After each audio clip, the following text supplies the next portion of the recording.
क्या आपने कभी सुना है कि चोरी के लिए या फिर किसी घूसखोरी के लिए किसी को फांसी की सजा दी गई है?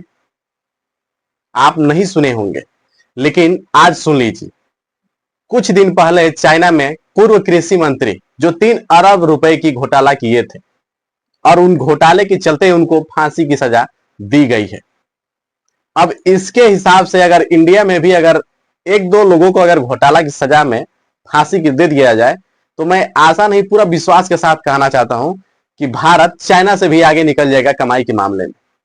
यहां पर ऐसे ऐसे धुरंधर लोग हैं जो इतना करोड़ रुपया घोटाला कर दिए हैं कि किसी को पता भी नहीं, और जब तक पता होता है तब तक केवल केस चलता है उन पर और घर से कोर्ट तक जाते हैं और कोर्ट से घर तक, सजा कुछ नहीं होता है।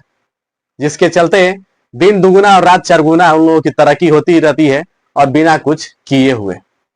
उनके लड़के बड़ी बड़ी लग्जरी गाड़ी से घूमते हैं और हवाई जहाज से घूमते हैं, लेकिन कुछ नहीं होता उन लोगों का, और थोड़ा सा कुछ इधर उधर करके काम खत्म हो जाता है।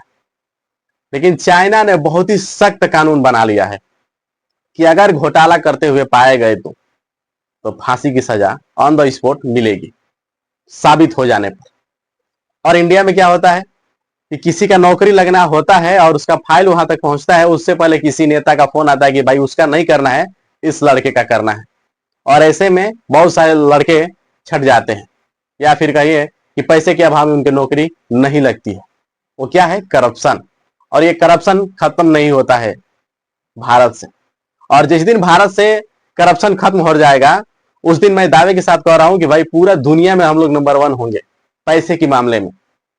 पैसे के मामले में पूरा दुनिया में सबसे पहले स्थान पर हमारा देश होगा। लेकिन कुछ नेताओं के चलते हम लोग आज भी तीसरे नंबर पर हैं। बाकी आप लोगों को क्या लगता है कि इंडिया में ऐसा होगा कि किसी को करप्शन के बदले फांसी की सजा दी जाएगी? कमेंट जरूर करिएगा कमेंट बॉक्स में।